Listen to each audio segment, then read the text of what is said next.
Namaste, everyone. Welcome to the Cārvāka podcast. This is your host, Kushalmehra. All right, today's podcast is titled India, Canada's Gateway to the Indo-Pacific. And to talk about this, I have with me on the podcast Shuvaloy Majumdar. Shuvaloy, welcome. Kushalji, nice to see you. Good morning. How are you? I'm doing good, man. All right, so let's start with this. This is your first time on the podcast. So why don't you tell everybody a little bit about yourself? Happily, I listen. I occasionally write. I did some advising in government. I lived abroad for a while. I'm from Calgary. I am. I'll formalize it a little bit. I'm the program director for foreign policy and national security in Canada's Macdonald Laurier Institute. We're a top think tank in the country. Prior to this role, I was the policy director to Canadian foreign ministers during the Stephen Harper government. And then before that, I lived for 4 years in Iraq and Afghanistan, working with an American organization chaired by then Senator John McCain in trying to help Afghan and Iraqi civil society, media, democratic institutions. So that's my background. And I'm happy to be here and to wish you and all of your viewers a very happy 75th anniversary of their independence. Congratulations. Thank you very much. I'm interested in this bit now. The Iraqi and Afghani bit. How was that gig? How was it living in that part of the world? Listen, I was there in 2006 to 2010 in both of those countries. It was a very difficult time in Iraq in 2006. You'll recall that was at the height of the sectarian war that had spilled into the streets after the American-led invasion. And what happened was people in their insecurity turned to places that they felt could provide them protection. Too often it was religious identity, and the extremists on every end of the agenda dominated in Iraq. It made it very difficult for the vast majority of Iraqis who were trying to build a democratic future they were promised. There was a lot of foreign interference disrupting Iraqi stabilization. And I would have to say, from the part of the United States and others, a fair measure of incompetence at the beginning of that effort. You know, Afghanistan's a very different thing. There's nothing really in common between Iraq and Afghanistan except for the time in which these wars were waged. In Afghanistan, you found a country that should have been a federally designed constitution. But of course, Western planners came in, thought they knew best, concentrated power in the constitution in Kabul. 80% of decisions that would affect anybody in the remotest villages would have to happen off the desk of somebody in Kabul. English-speaking Afghans were elevated over Pashto Dari, Tajik-speaking Afghans.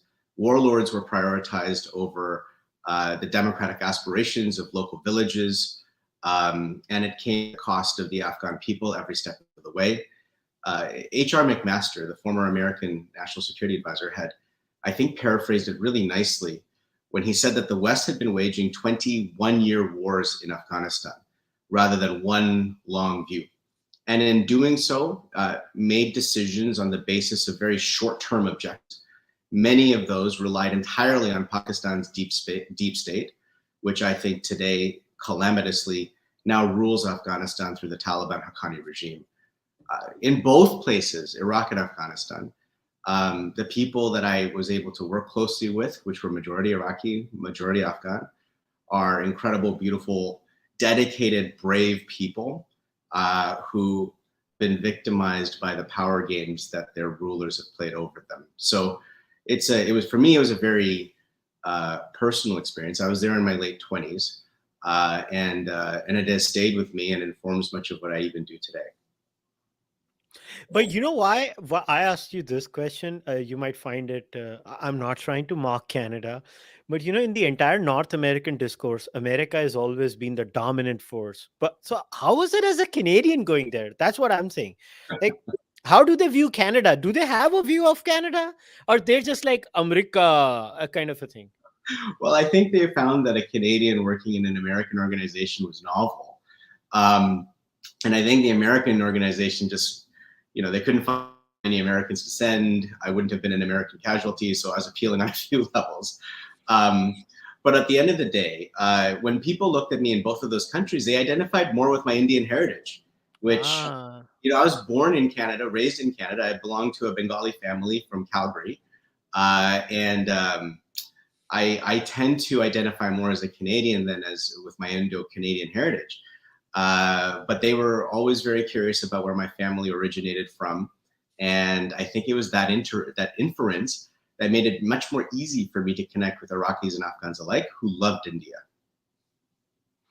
All right. So you just mentioned something. I think I have to ask this. So you identify more as a Canadian. Now, something which I'm actually very happy of, that, if you remember, when we had met once before, I had told you about this incident where my wife took offense to something where I called her a Canadian.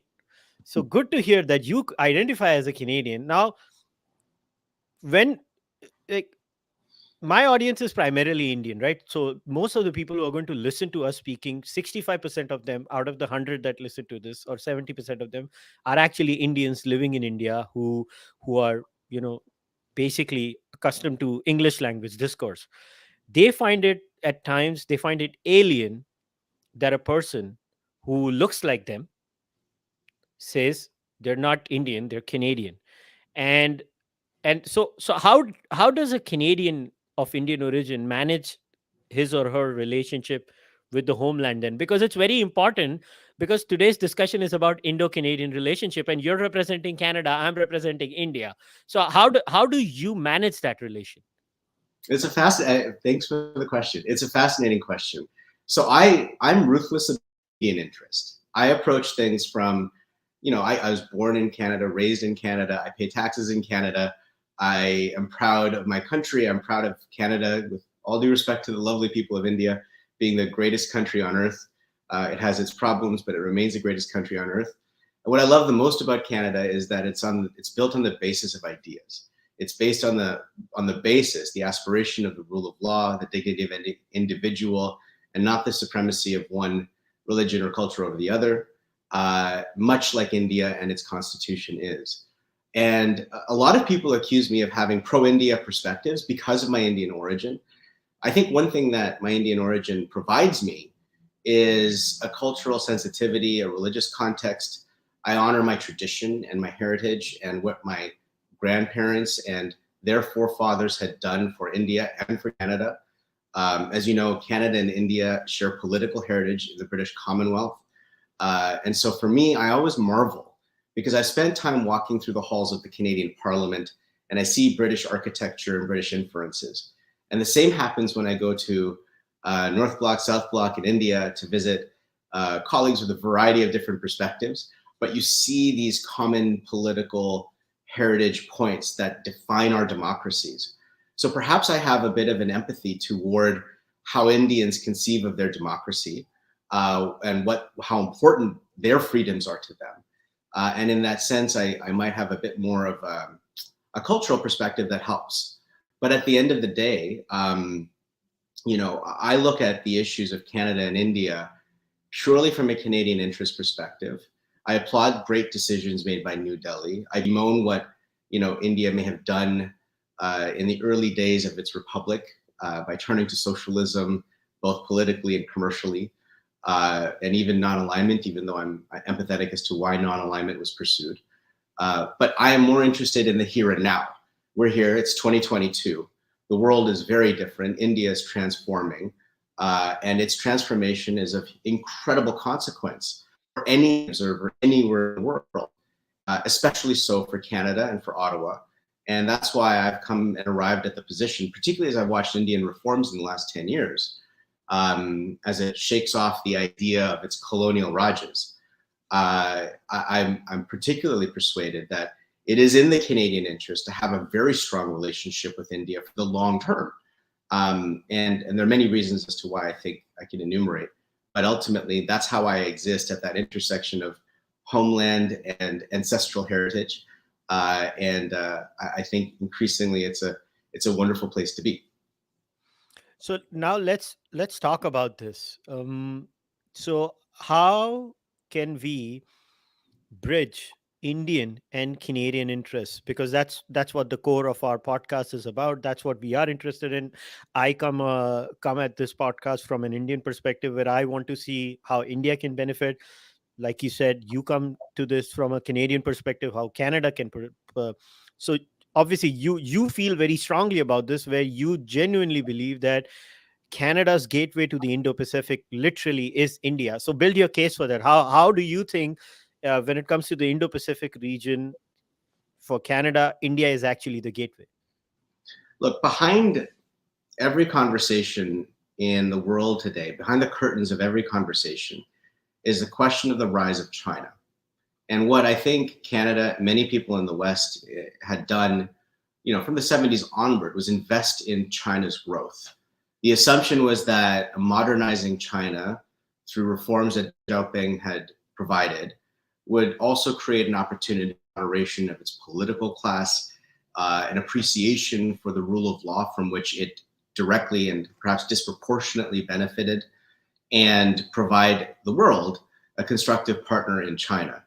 What we've discovered now, Beijing had never had those ambitions. Even Deng Xiaoping had said, bide your strength and hide your time, which begs the question, for what?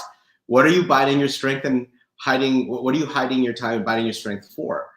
And Xi Jinping has proven exactly what that is about in recent times, which is China's not interested in participating in the type of rules that shaped the international order for the last 40 to 50 years. It's intending to replace it with its own system, having become such a major player in geoeconomic and geopolitical affairs. So why India? And why is India as a gateway so essential to the West, to Canada moving forward? Well, every prediction that you look at now shows that the center of gravity for global growth is in the Indo-Pacific. That is the region of the world. In the next 50 years, see the most prosperity emerging relative to population and established standards of development. That means that billions of people are going to emerge into what we now call the middle class, that they will have stronger purchasing power and higher demands for education and skills training and consumption.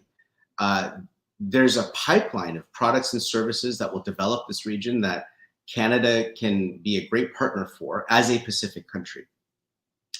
And at the heart of all of that is the story of India and what India will be in the next 30 to 50 years. I mean, we've already heard the story of India doubling the size of its economy, already becoming bigger than France and others in Europe. I've written and made the case for why India should replace Russia at the G7 to restore the G8. The original seat that was provided to Russia in the 90s for the G8 was aspirational. It was, Russia, the Cold War is over. Let's pull up a chair for you at the table of the world's most advanced market democracies. Let us work with you as partners to grow your economy for your people. That hasn't come to pass. The Kremlin has made alternative decisions.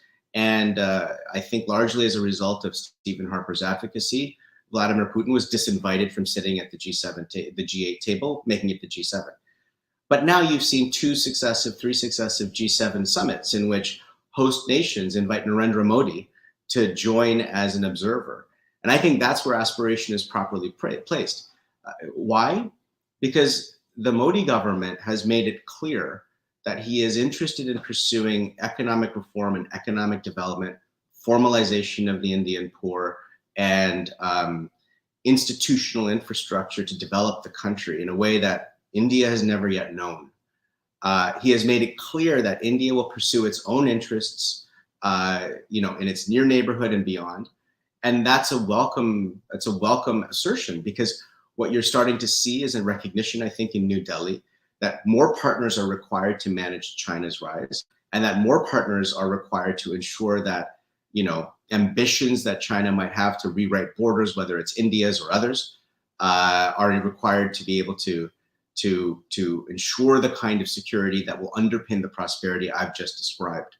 So in that sense, for Canada, it's, I think, a no-brainer in terms of looking at the Indo-Pacific theater, thinking of the priority countries that we have, whether it's Japan, Australia, who are more traditional partners, India and Indonesia as much more interesting, newer partners. The story of Indian growth will define the growth of the Indo-Pacific region. And it's one that I think Canada can and should be a major partner to. And it's an opportunity that I think Canada needs to realize for itself so that our peoples can be successful together. Now, here's the problem that I see in the foreseeable future is sometimes the communication which comes, and this is not a Canadian issue per se. This is a Western issue. Um, I've said it before. I'll say it again. The problem with the West is that it thinks that its problems are universal problems, and other people's problems are not even problems. And this is a genuine sentiment that comes from the other side of the world, which is the people who may be aligned or not aligned with the West, but who are not part of what is loosely called the West. The West tends to impose its views in different ways, in different styles, whether it's in the form of values, whether it's in the form of governance structures. Now, by themselves, governance structures might be good. By themselves, the values they propound must be good. So, uh, to the annoyance of many people of my viewers, I'm actually very openly pro West. I am very open about it. I like the West, but the problem is that the way sometimes leaders from the West speak with other nations, they're not speaking with them, they're speaking at them. And there's a difference with speaking with someone as equals on the table and speaking at someone as if you're preachy, you're preaching them. And now I understand sometimes it's for their own domestic audience and the domestic vote bank, and I get all of that. But the point is that all those small things add up to the problem. And Canada and India are not immune to that. I'm not saying India doesn't do it. India might well do those things that might annoy Canada, but Canada also might do those things that annoy India. I'll give you the biggest tangible example of that. Something that has a deep rooted history uh, when it comes to the history of Canada and India is the horrific, uh, you know, hi- Air India bombing. I'll give you an example. Uh, it was, if I remember to that, it is the biggest terrorist attack ever happened on Canadians, right? Because people tend to forget those people that died in those planes, they were Canadians.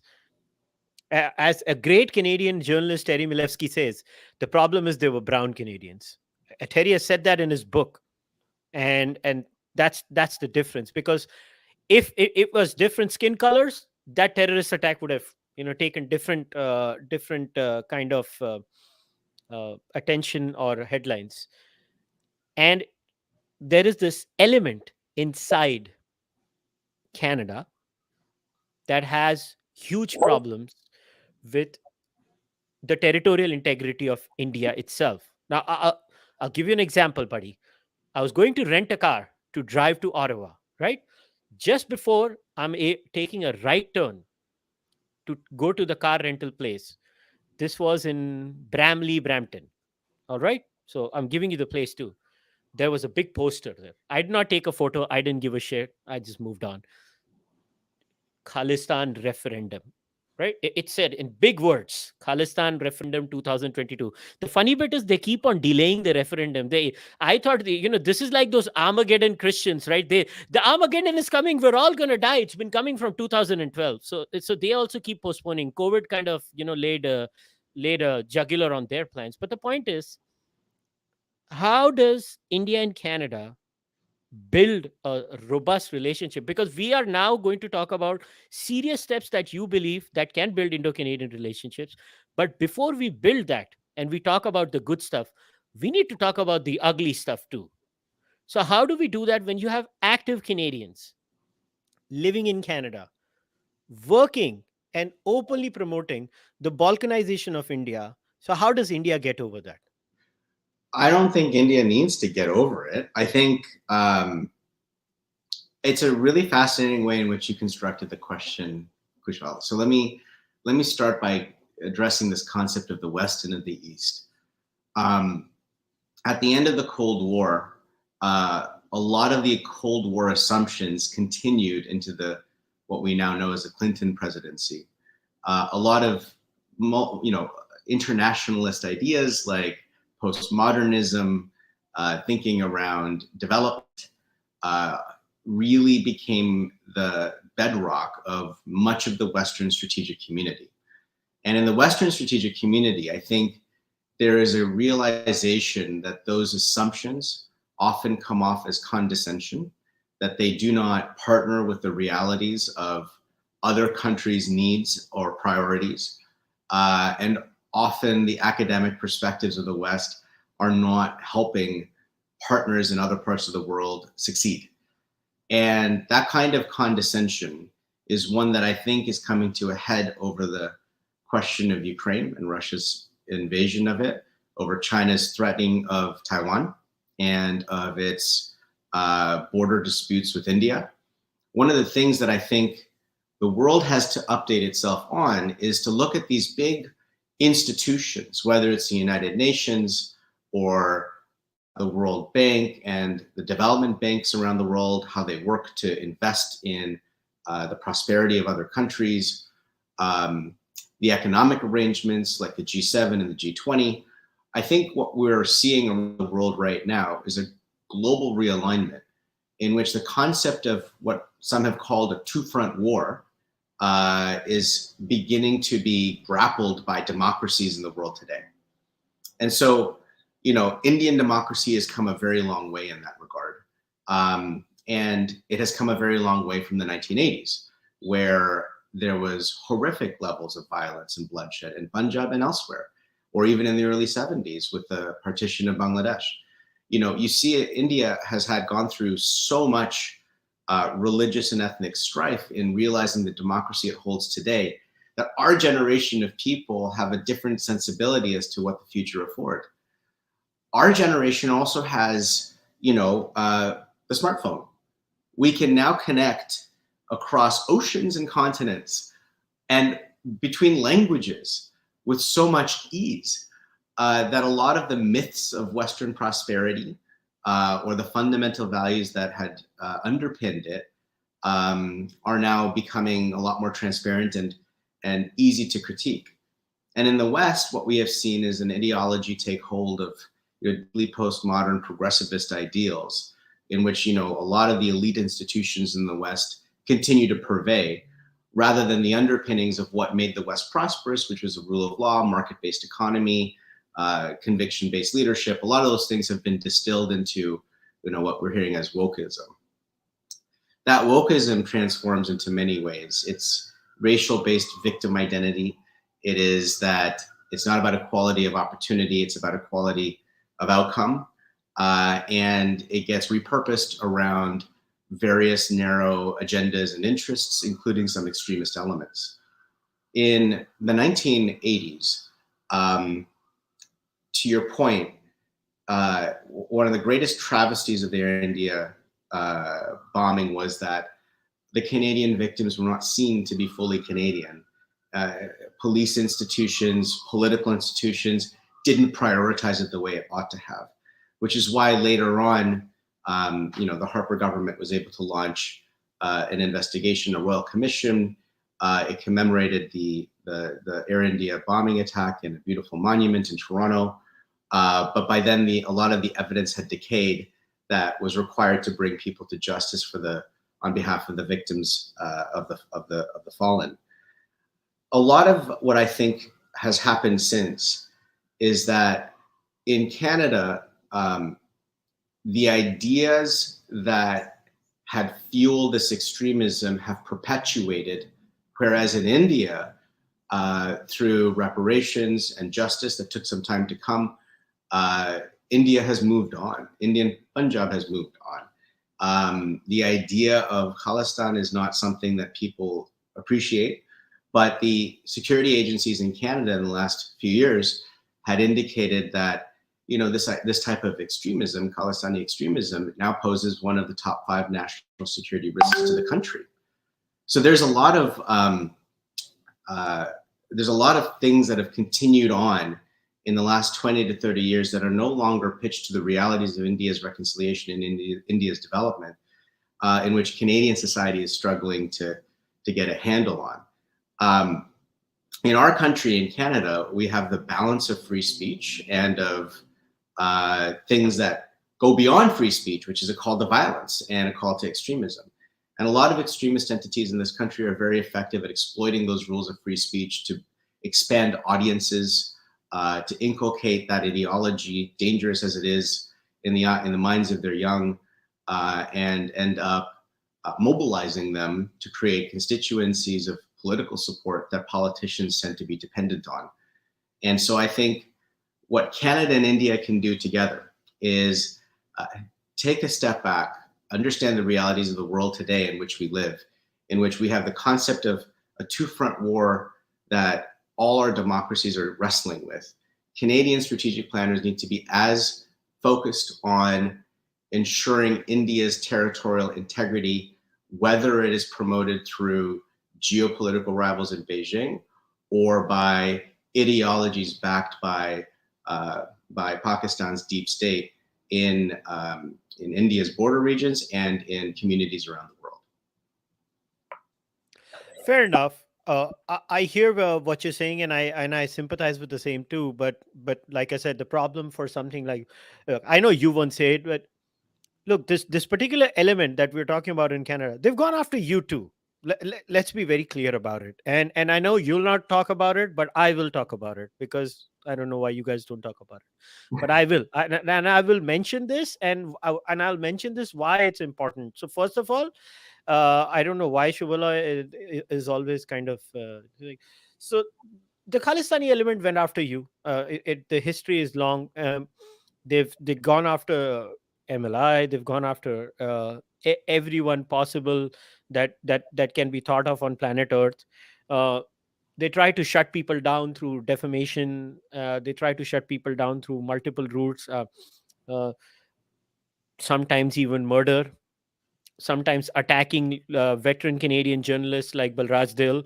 Again, I wish I had the courage of Balraj Dil, because when I got him on the podcast, I asked him, I was like, Balraj sir, would you like to talk about the Khalistani attack on you?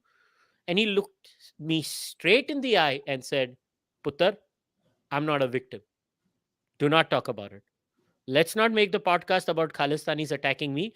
Let's make the podcast about what they do. That's a brave man. I wish I could, I had his kind of courage. And I don't know how he does what he does, but he does it. But the point is that they've tried to shut you down too, in their own way.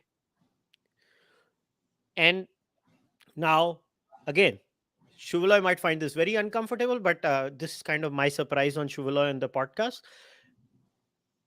They have gone after him, and I think that these are good people that need support.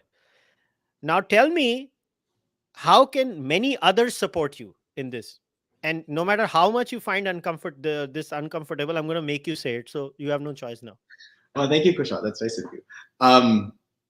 Listen, the greatest thing about an independent think tank like the Macdonald-Laurier Institute is that we get to tell the truths that are uncomfortable for politicians to talk about. We get to describe the realities in ways that, associations worried about cancel culture have a harder time addressing. And we do it by really steeping our research in really high quality analysis. And whenever we publish a paper or an idea, we try and make sure that it's held to the highest academic standard, but is relevant to the debate of the day. So the report that I think you're describing is the one that Terry Molesky authored, a legendary Canadian journalist, and perhaps one of the strongest advocates for justice on behalf of the Canadians killed on that Air India fight. He published a report called Khalistan, a Project of Pakistan, where he focused on the origins of the Khalistan idea and its manifestation in the Canadian body politic. And what that report became was deeply inconvenient to extremist organizations inside the country, because it produced facts and empirical research and analysis that they then would have to answer to in terms of what their advocacy comprised. That their version of history usually starts in the early 1980s, rather in the wider context or what happened since. And their narrow disposition around the specific idea creates a culture of victimhood, which in turn pollutes generations of young activists, wasting their time in their lives on things that are not focused on harmony between communities, but on vengeance. And I think at the heart of at the heart of what we're trying to do at the Institute is to say reason prevails over emotion, and we should describe the facts as they are. Now, that report obviously disturbed some extremists, and a particularly litigious group, which was founded by an individual who is known to, burn the tricolor in ranting online videos, and known to bully and intimidate, Canadians of all communities, Hindu, Sikh, whatever might be on the order of the day. And that litigious effort has tried to silence the Macdonald-Laurier Institute from continuing to tell the true story around our country's, our opportunity, and the need for Canada to support a united India. And so, when you deal with litigious organizations, there's a legal cost to us as well. We are not backed by, major corporates in India or by big companies in Canada. We're backed by family foundations, individual donors, and we are motivated by making sure we do the best service to Canadians by advancing the ideas important to Canada. And so we have to deal with that type of litigious intimidation.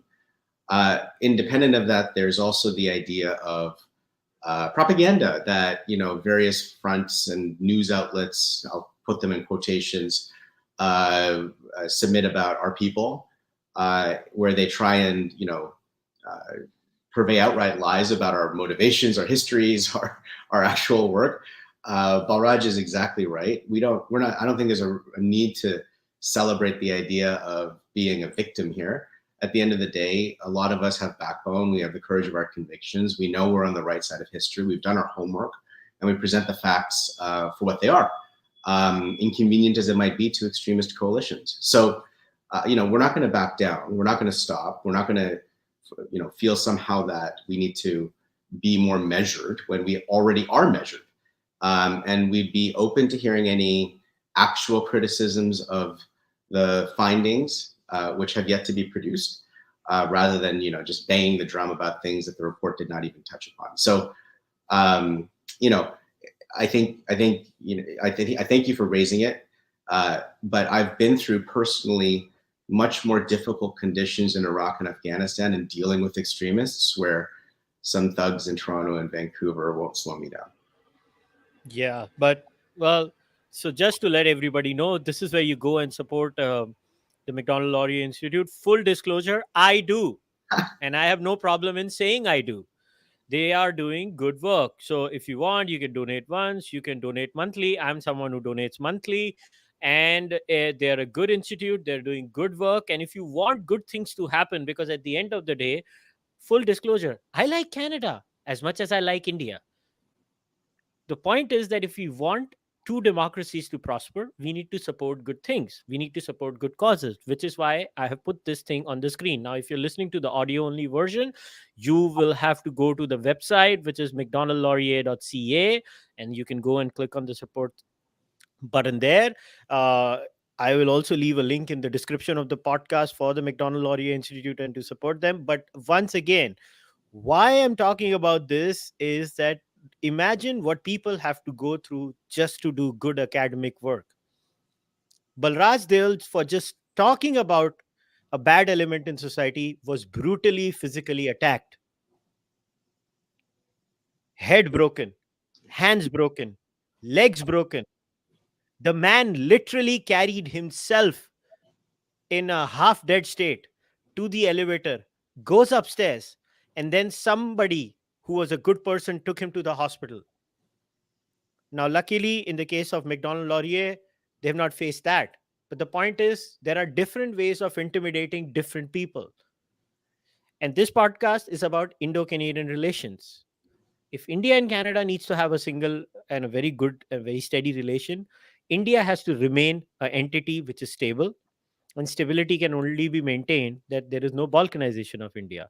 Now that we have gotten, and I know, Shuvala might find it uncomfortable that I brought this up, but we have to talk about these things, because until and unless we don't talk about these things, we don't find solutions. And any decent human being would want the West and India to have good relations. It doesn't mean that India needs to have bad relations with Russia or with any other part of the world. It just means that India needs to have good relations with the West, and Western interests and Indian interests will, you know, basically fall on the same lines on most cases. But yes, there is this element inside Canada that tries its level best. And let me tell you, Indo-Canadian relations have suffered because of that. And anybody who wants to, deny that, they can deny it. But the problem is there, and it has damaged Indo-Canadian relationships. But having said that, now, Shuvaloy, let's talk about tangible ways that you believe that both India and Canada, because I want to talk about good things now. We've thrown the negativity out of the window now. Now, how do we build on this now? How do we build on Indo-Canadian relationship?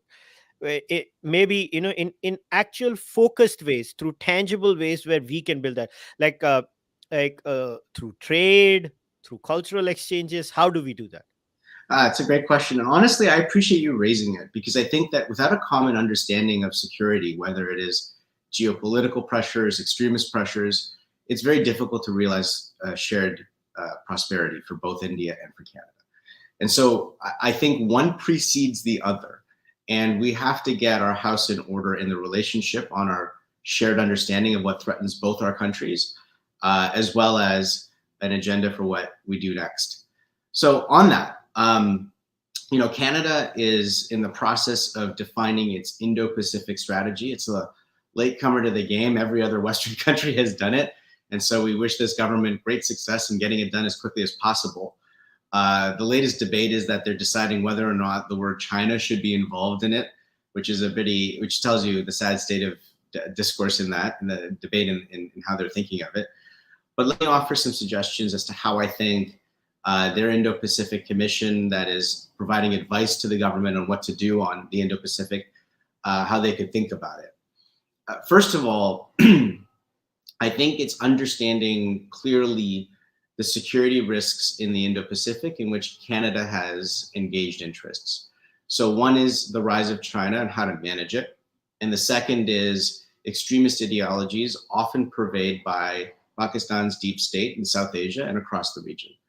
And its importation of extremist causes from the Middle East. So those are, I think, core parts, big questions around how our shared security interests intersect, and increasingly will do so. On prosperity, the trade relationship between Canada and India has been really moving forward on its own inertia. It shows you what happens when governments get out of the way. No matter how bad the political relationship might be between the governments of the day, the economic relationship with Canada and India is just booming. It's booming in the form of investment that Canadian pension funds, all Canadian taxpayers who rely on their pensions, are seeing a huge amount of investments going into Indian development, rightly so, because that country's transformation is going to be worth investing in and to see successful.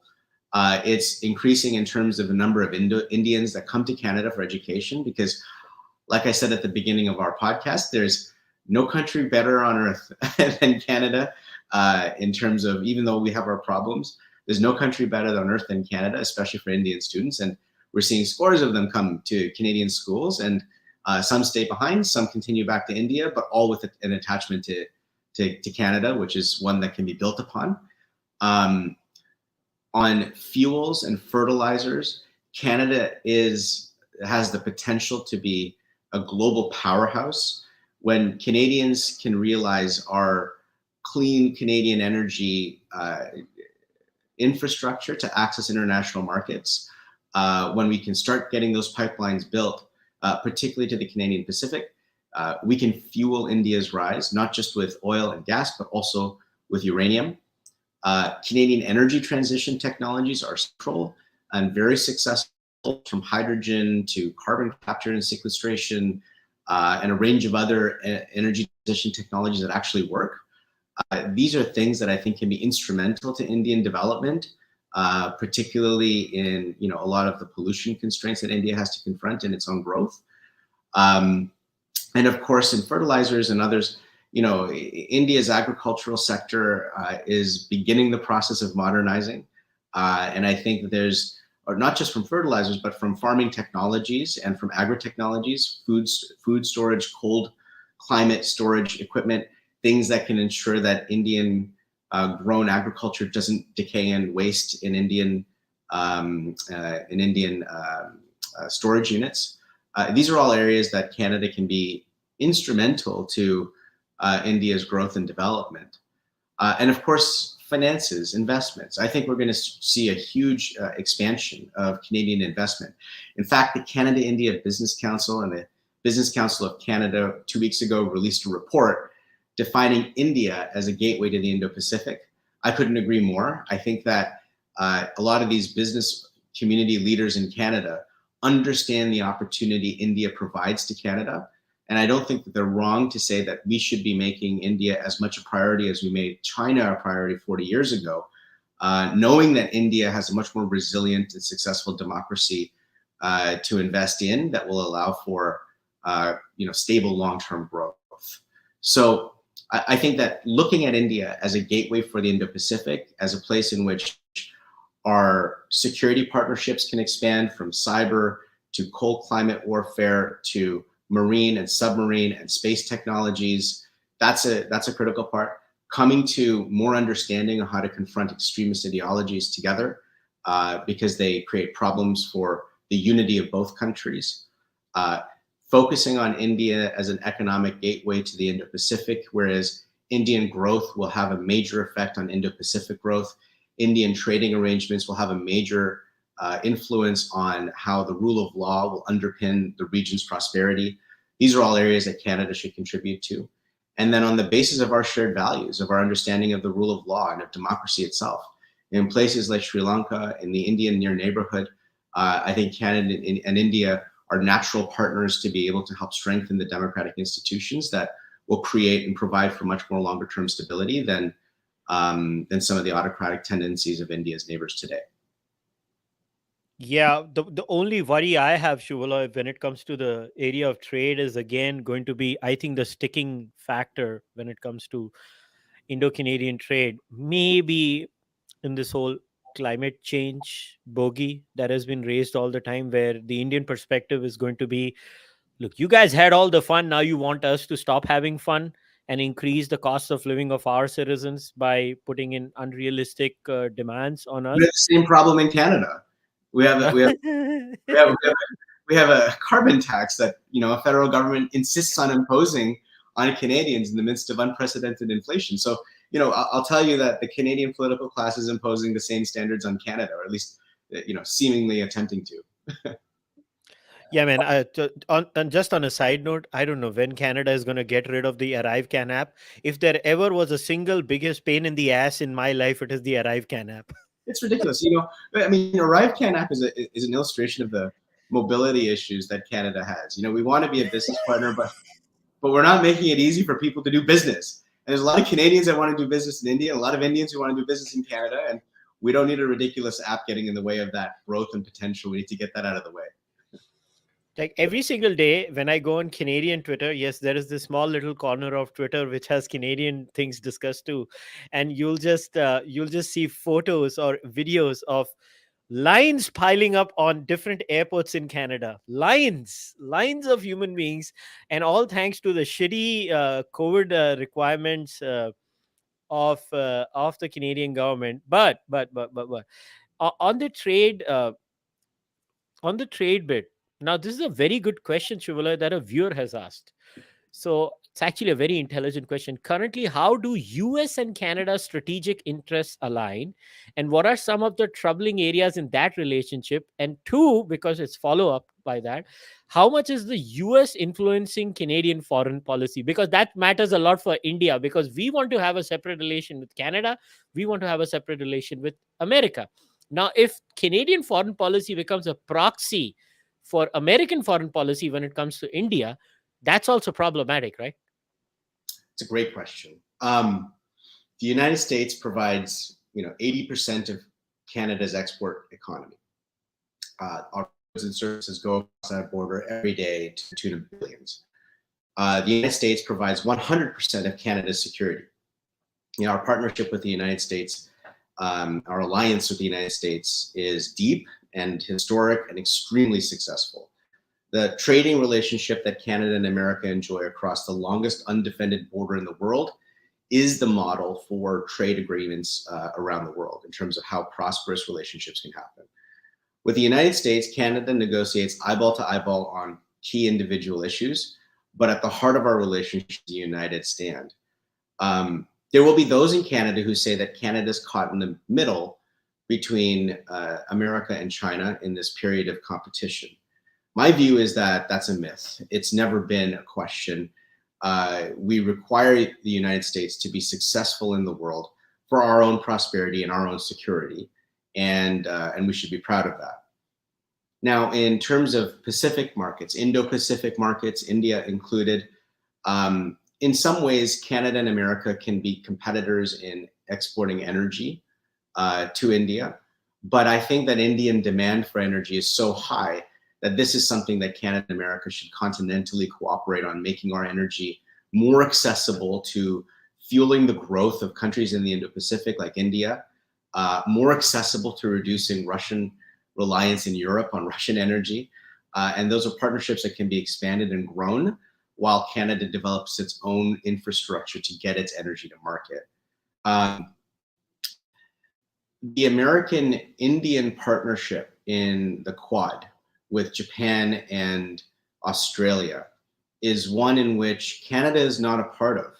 It is one in which I think in the Indian interest, it is to see Canada an increasing part of, so that we can contribute to Indo-Pacific security, maritime security, setting the standards around how technology would be used and how its abuse would be confronted. These are all critical conversations, and Canada is presently left out. So I would imagine that people both in New Delhi and Washington would welcome a stronger role from Canada when it comes to how we contribute to Indo-Pacific security. In the trading regime that the United States and India have launched together for a new look across the Indo-Pacific region, Canada's been left out again. Again, I think there's probably consensus in New Delhi and in Washington that it would be good to have a Canadian presence on that trading architecture for the region in the negotiations launched by President Biden, which Prime Minister Trudeau is presently outside of completely. So when you think of where Canada and America converge, I think America and India are probably a little more aligned than Canada could be with India. So I would suggest that there's a lot of opportunity for Canada to grow into its Pacific and Indo-Pacific relationships, particularly with India. And I think that it would be welcome in both countries to see that measure up to the task of what lies ahead over the next 40 to 50 years, which is very, very big challenges. So, is the news correct that India and Canada, in spite of whatever we are going through, is also in the process of signing some sort of an anti-terrorism pact or anything of that sort? I hope it's true. I hope it's true. I saw that the United Kingdom defined a cornerstone of its relationship in India with a common fight against extremism. I think it's laudable. The British and Indian relationship on that, I think, is laudable and very important. I looked at it very carefully, and I think it has a lot to offer a lot of Western democracies in its relationship with India. I also think that the trade negotiations between Canada and India have been rebooted. I really hope, I wish Minister Piyush Goyal and Minister Mary Ng all the best in getting it done as quickly as possible, because I think that we need to get on with the business of our partnership and to make sure that it is meaningful for both countries. And I think I'm encouraged by what I'm hearing about those trade negotiations in a big way. So I think that, these things being kind of fleshed out and discussed as adult democracy ought to with each other is a really helpful advent. And I hope that,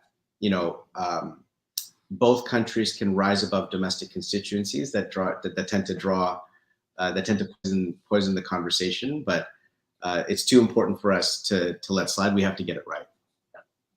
Yeah, I agree with you that we should rise above domestic constituencies, but I think, just my opinion, you don't have to agree with me. I think that's more of a problem on the Canadian side than the Indian side. The Indian side is pretty consistent on these issues, right? But the Canadian side, look, if you're going to have the Prime Minister of Canada visiting India, and in his visiting concierge or entourage, you're going to have actual people convicted of crimes. That's going to be a problem, Shuvaloy. Listen, that You know damage. what? Yeah, I know exactly what you mean. That damage was horrific, and it's been done. And the Canadian Prime Minister continues to wear it, like his fashion choices during his visit. It's just, it's a travesty that that's what it's come down to, which is why I think that, ultimately, getting serious about the issues that define what Canada needs to focus on is a task that I'd recommend to this government.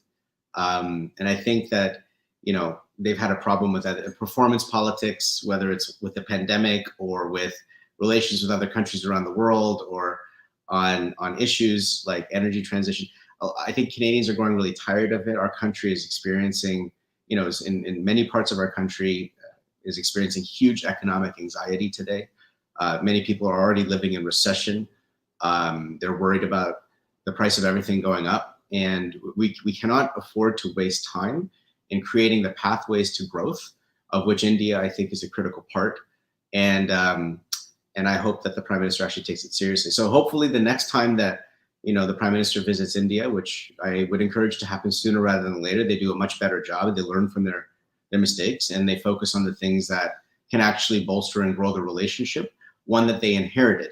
You'll recall that the relationship that Prime Minister Trudeau inherited was one in which we saw an Indian Prime Minister come to Canada for the first time in 45 years, signaling the importance of Canada to India, and the potential of the relationship to both countries. I'd love if you could rewind the clock. I'd love to go back to that as a floor from where we succeed, where we grow the relationship, rather than spend all this time trying to just catch up to where we were almost 7-8 years ago now. Yeah, I guess the Canadian Prime Minister could do a little bit of less of Bhangra and maybe focus on other things. That would really help Indo-Canadian relations in that sense. And I hope that happens. Obviously, I'm biased to Canada. I like Canada, and I obviously love India. That's my country, and I hope that. But uh, it's only fair that I let you talk about places where you feel India is not maybe putting its weight, or where it should do enough and it's not, from a Canadian perspective. So what do you think? Where could India maybe improve in this Indo-Canadian journey, where you feel India is not doing enough? I appreciate the opportunity. And you know what? Like we talked earlier about not condescending. I'm sensitive to Indian requirements to protect its own borders and its security arrangements with its neighbors. It's a very difficult neighborhood. I'm quite sympathetic to what India has to confront. And I don't think it's my business to lecture India on what its interests are, when it knows very well what its interests are, and it will pursue those interests as it must. Um, the one thing I think that the wider strategic community in Delhi is beginning to realize, and I say this as a friend and an observer to it, um, is the role that Beijing plays in Russia, the role that Chinese companies are playing in Russia. And I think they're beginning to wake up to the concept that, Russia may not be what it was during the Cold War for India moving forward, on a lot of things, and that increasingly, Russia is taking softer positions on Indian sovereignty in Kashmir. Russia's taking, the Taliban's case forward in Afghanistan, rather than, allies for Afghan secular democracy. Russia exploits its defense supply chains to its quote unquote partners for political leverage, which is not a very reliable security partner when you think about it in the long term. That Russia, in so many ways, is becoming a farm for Chinese companies, a place for mineral exploitation. Its nickel is being bought up by China, that its gas is going to discounted prices to China, that the entire Russian oligarch class is now falling under the spell of Beijing's One Belt, One Road, for which it views Russia as a critical partner in Eurasia, and in economic and military arteries to Europe and the Middle East. So I think as New Delhi comes to terms with a relationship that is transforming under its feet with Russia, there is an opportunity to expand a relationship with the West. But at the same time, I would tell Western capitals to look at Indian sovereignty issues more clearly, especially the way in which you have extremists coming across the border and creating instability in the nation's capital, but also in parts of the border. Drugs, the illegal flow of drugs and extremist ideologies into India, the way in which the Chinese have challenged Indian borders and are trying to redefine the map. I think Western capitals need to be a lot more energetic about defending India's territorial sovereignty. I also think a lot of Western commentators need to stop looking at India as a proxy to attack those they disagree with in the West. This idea, quote unquote, of Hindu nationalism and the idea that somehow Indian press is being diminished. You open up any newspaper anywhere in India and across the editorial pages, you will find opinions thrashing the Modi government. There's no diminishment of free speech in India. It's quite active, formally and informally. So I think in Western capitals, I think they should apply standards to India that they would apply to themselves, and to try and take India's strategic considerations and its democratic and economic development much more seriously than they traditionally have.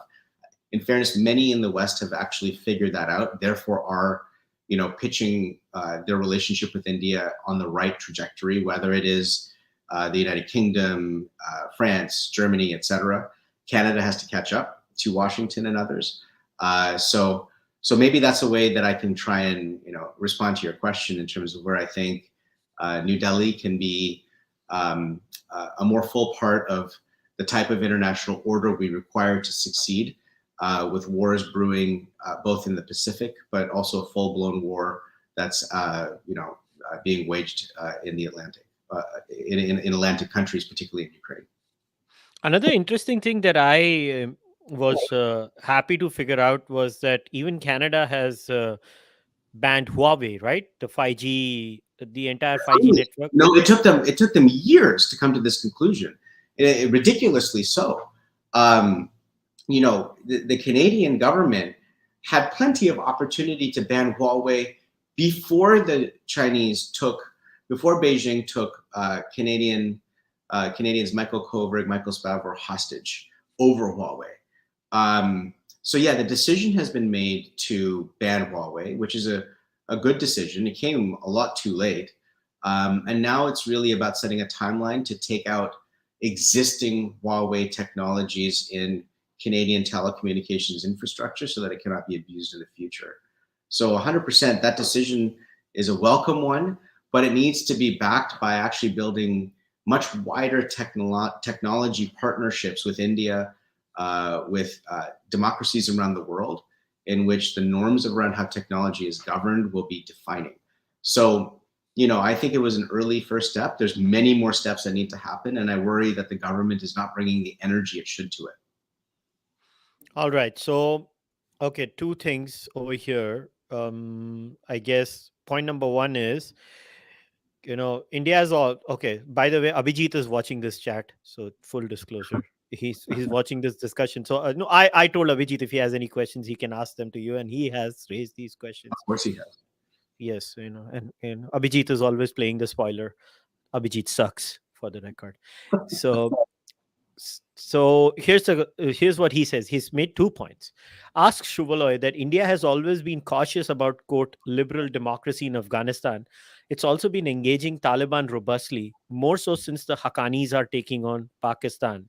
Second, Russia in China's pocket is a strategic nightmare for India. Why would we not to keep them apart? We spent the first half of the Cold War trying to make Russia and China fight, and we succeeded. There you go.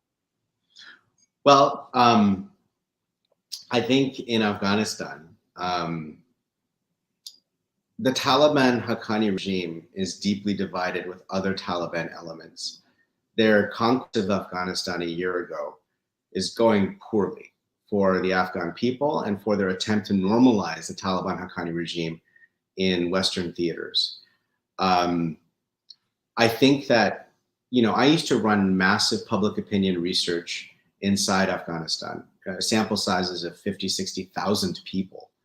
And one of the questions that my colleagues would ask would be, who's the most popular country that's helping Afghanistan, and who's the most unpopular country? The most popular country every single time was India. And the most unpopular country, unsurprisingly, was Pakistan. Because across all Afghanistan, there is an awareness that Pakistan's deep state has been waging a campaign across the country to keep it unstable.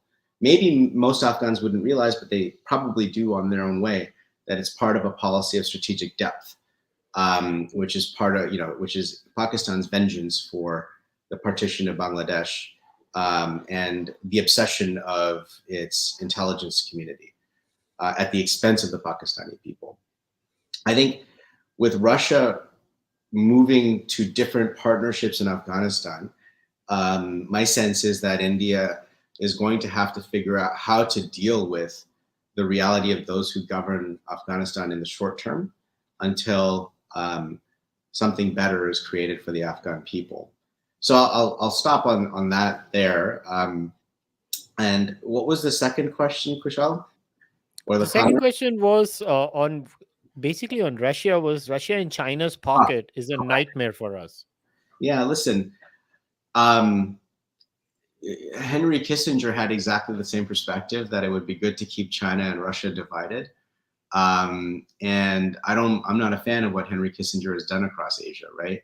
So I don't know if the realization needs to be that, these two countries being competitive with each other is a thing. And the reason I say that is because Russia is not what it used to be 40 years ago. It is a tiny economy. It is largely a gas station that has, lots of armaments that it can wage war in Ukraine but not succeed.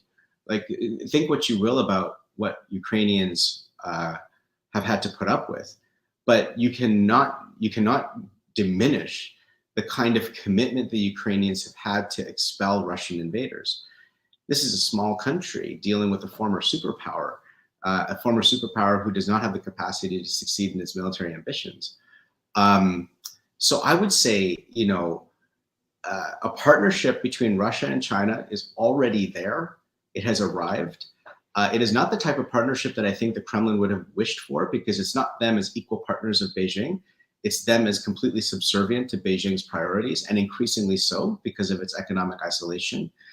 And whatever India would do with Russia would not be able to displace the kind of capital and support that the Chinese would put into the country. More importantly, I think, are the people-to-people linkages that India has with Moscow to be able to counsel more reasonable decisions among people outside of the Kremlin today, and to prepare for, a better partnership with a more modern Russia, which I worry is still a long time to come. But I'd be more concerned about how that union, that domination of Beijing, of Moscow, what that means for Indian partnerships. And I think that Indian decision makers understand that, which is why we're seeing all of these new alignments and partnerships and alliances being built out from New Delhi. Oh, fair enough. You know what? One of these days, maybe next month, I'm going to get you and Abhijit both on the podcast and you guys can figure it out. Yeah, it sounds like That, fun. We'll do that. yeah, we'll do that. But I have one more question from another viewer. So, and I'm going to read this. Try and understand why these questions are the way they are, is because Indians in general like the West and they don't understand what the West is doing. So, everything comes from that sentiment most of the times. Does the West understand that interfering in other countries' internal affairs is a two-way street, and that recent immigrants from India who go to other countries will have different political views than that of immigrants who went before 2000s, and that of people of Indian origin born in other Western nations? Are they mentally prepared for this? This is a very good question, and I think it again adds to the entire relation between Western countries and India. Listen, I think it's a great question, because you're absolutely right. I think it's a generational question, right? I think that for our generation, people who are coming from India have different expectations than our parents' generation may have had. Of course, India is a very different country today than it was back then, right? And India is becoming a very different country in the next number of years. So as this transformation takes hold, I think it would help for especially your viewers in India to know that when Western elite institutions attack India and India's growth, it isn't about Indians or India's growth. It is that the things that are underpinning India's growth are being used as a proxy to attack a particular ideology in the West. And that's not about India, even though it's painful to read. At the heart of it, you know, a lot of editorial boards, a lot of academic institutions, a lot of senior officials in Western bureaucracies, I think, would benefit from a genuine, humble education of India as it stands today, rather than be frozen their conception of India in the 80s. And I think that's beginning to take hold, albeit slowly, especially in Canada. But you have partners like me and others who are working toward making those realities known to the wider public, to the politician, and to the expert class, so that better decisions can be made around how Canada can partner with Indian growth and with Indians themselves, and how the Indians that come to Canada can be successful in their own right. You know, Canada has huge shortages in all kinds of critical areas. And so much of what India offers, English-speaking, pluralistic, well-educated individuals. I mean, these are people that I think can be essential to Canada's growth. So, you know, I think people, a lot of ordinary Canadians understand that, and increasingly will become a supporter of the idea of partnering more closely with India and condescending less to the Indian political class. This is a directly political question, and this is actually from, I think, an Indian living in Canada. Okay. Is the Liberal Party in Canada inherently anti-India? With Liberal Party dominance in Canadian politics, how can Shuvaloy hope for any improvement in Indo-Canadian relationships in the future? Kushal, what are you doing to me? So let me say, the Macdonald-Laurier Institute has both Macdonald, Conservative founding Prime Minister of Canada, and Laurier, Liberal, one of the first Prime Ministers of Canada, in our name. And we do so because we uphold the tradition of both perspectives, and we honor both leaders. I think in Canada, there is a lot of celebration of cultural and religious groups, whether you're from South India, East India, North India. You know, I'm Bengali, there's lots of Punjabis and Gujaratis, and many of these communities celebrate in their own languages and in their own customs and in their own religions, and it's a beautiful thing because it's actually quite successful. What I think is absent is unity in the wider idea of a pro-India perspective. And if there was ever an opportunity or a time for that Indo-Canadian community to begin to articulate its priorities to politicians, that would be now. And it would be to be full participants in Canada's democratic life as much as it's being, you know, participating in Canada's economic life. So could the Liberal Party one day come back to pro-India positions energetically? Sure. If people who believe in the idea of a Canadian and Indian relationship being successful demand that of their Liberal politicians. So far, I think much of those perspectives have been less than energetically presented, and a lot of work can happen in that. And you know, I hope that all of us can talk about how we can unite the views of not just Indo-Canadian communities, but the vast number of Canadians who also want a good relationship with India beyond our Indo-Canadian community. All right. So, a very significant factor of India's relations with Canada, and India's relation with anybody for that matter, let me tell you, is always hinging on how does that country behave with Pakistan. I don't know how else to say it. It is what it is. It is what it is. So, how much of a role do you think the Pakistan factor is going to play in Indo-Canadian relationships? There's a vibrant and very successful Pakistani Canadian community, and they are, you know, in Canada because Pakistan's become intolerable. Pakistan's become intolerable to so many religious minorities. It's become intolerable to much of Pakistan's independent media and civil society. You know, there is a huge group of Pakistani Canadians who are celebrated in Canadian life and ought to be successful in doing so. That's not the challenge. The challenge is when you have foreign interference on Canadian soil, and you have that yes, with the apparatus of the Communist Party of China. You have that with propagandists coming from Moscow. You have that with the IRGC and Iran's influence networks in Canada, and you have that with the Pakistani deep state's presence, who look to create divisions in Canada so that the Canada-India relationship cannot succeed. So I think that it requires many in Ottawa to begin to realize that Pakistan and its military have not been partners on the critical issues of the last 10 years. They've not been good partners in settling Afghanistan successfully as a stable democracy. They've not been partners in stemming the flow of extremist ideologies to Canada. Rather, they accelerate it. They've not been partners in helping humanitarian efforts to Afghanistan today. And until I think the Canadian strategic community is prepared to hold Pakistan to account for its sponsorship of terrorism and terrorist ideologies, it'll take some time for the standard that we expect the Canadian government to be realized. I would argue, though, that at the end of the day, India is such a bigger story than Pakistan.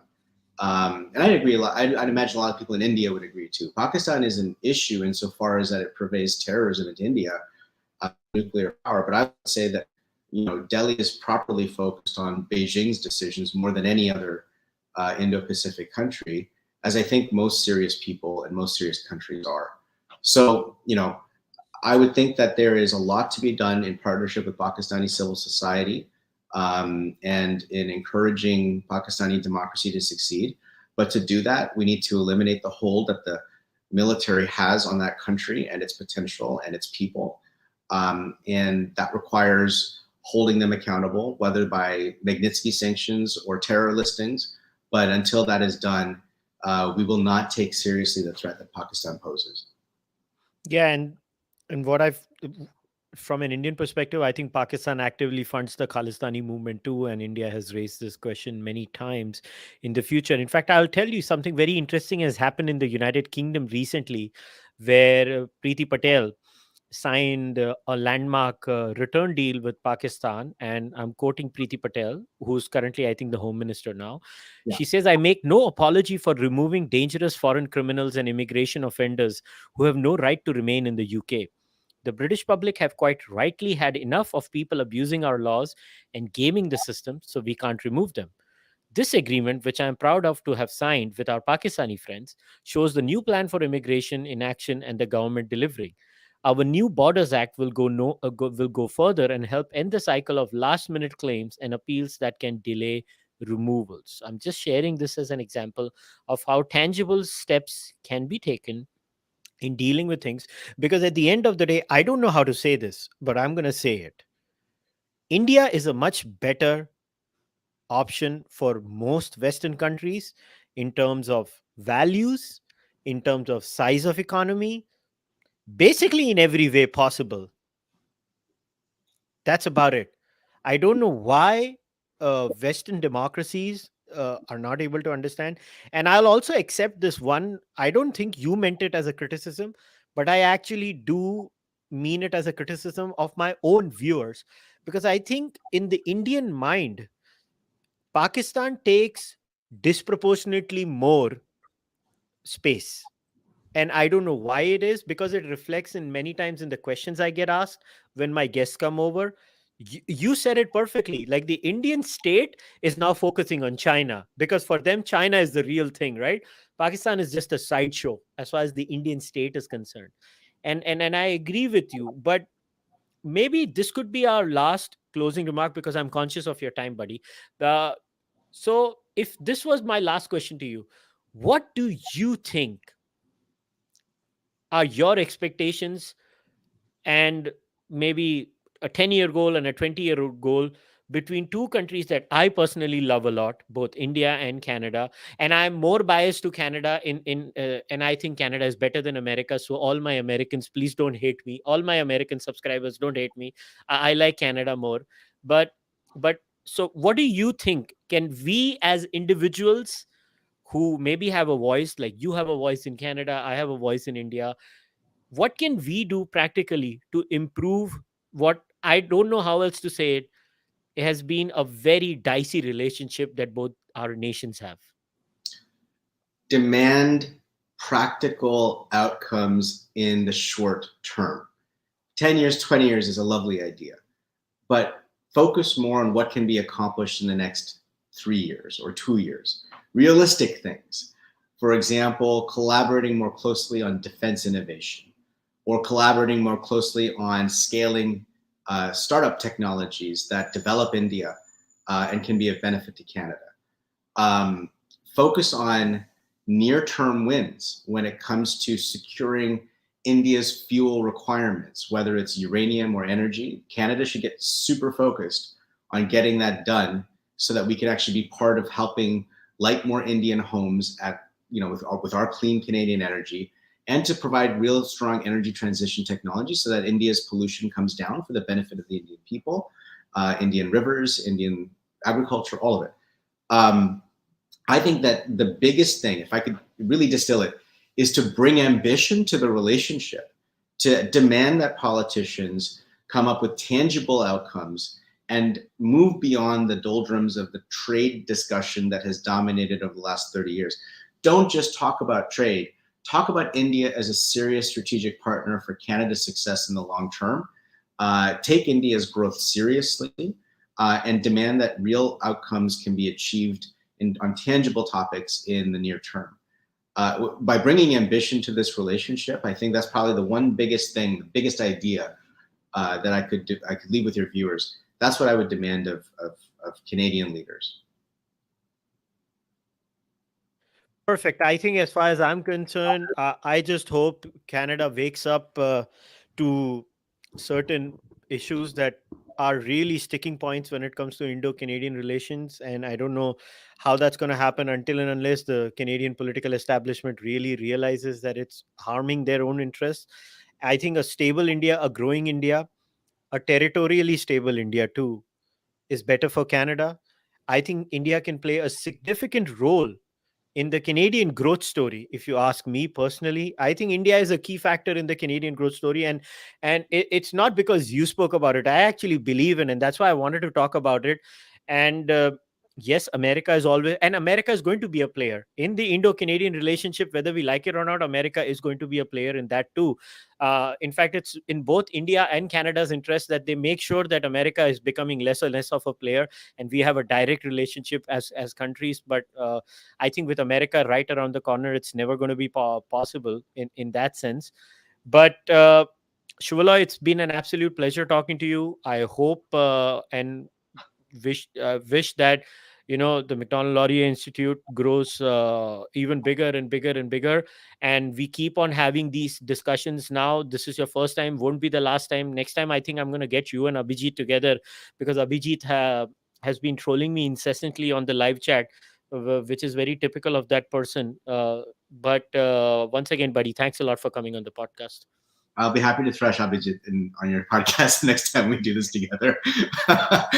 Thank you for being a bridge between two democracies that have nothing but potential to realize. So I'm honored to be here. Looking forward to being back. Really appreciate your time, and I hope this has been of benefit to your audience as well. All right, guys, before we wrap today's podcast, once again, in the description of the podcast, you're going to have three links. One is to Shuvaloy's Twitter handle.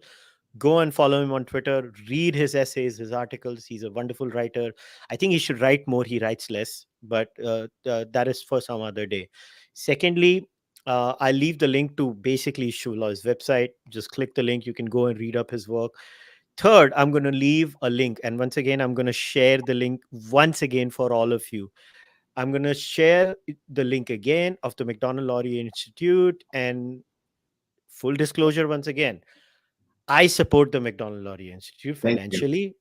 And I want, if you guys believe in good ideas, if you guys care for India, if you guys care for Canada, I know a lot of you Canadians listen to this podcast, either the audio version or the one on YouTube that we're doing right now. And please go and support the Macdonald Laurier Institute. It is very important that we, as folks in India and as Indians in Canada, support good institutes. So go and support them. The link will be there in the description of the podcast.